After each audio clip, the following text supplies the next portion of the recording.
भैया घर भतीजबा भेलै ते हम एहर हम नैहर एलौं हे लाल भैया घर भतीजबा भेलै ते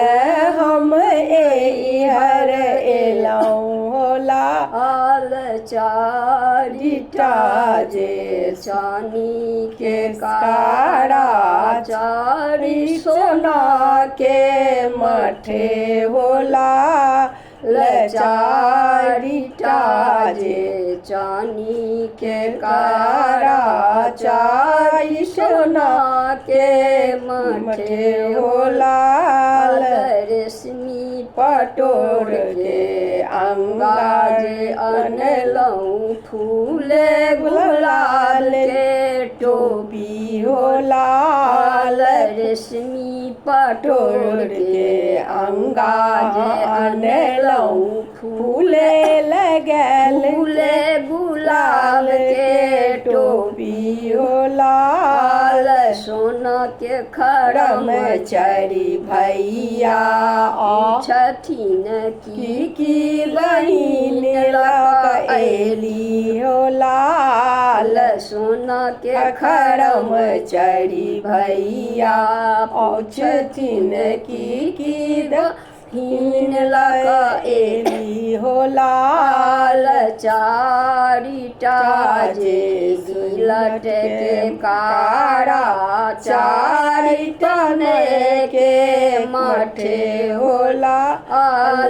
चारिटा जे गिलट के कारा चारिटा माथे मठे होला गुदरी पुथरी के अंगा अनलनी फाटल पुरान के टोपी होला गुदरी चेठरी के अंगा जे अनलनी फाटल पुरान के टोपी होला एतबा बचन जब बहिन सुनलनी बैसली न मोन मनुआइए होला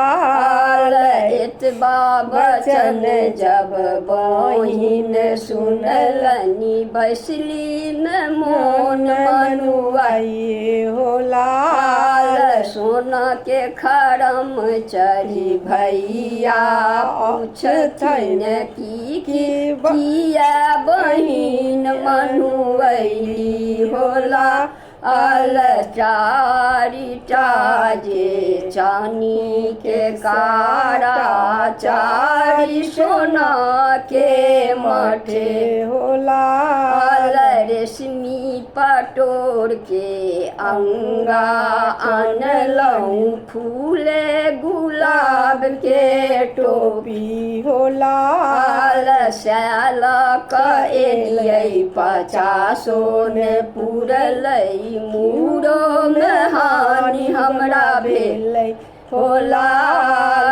सैलक एलियै 50 ने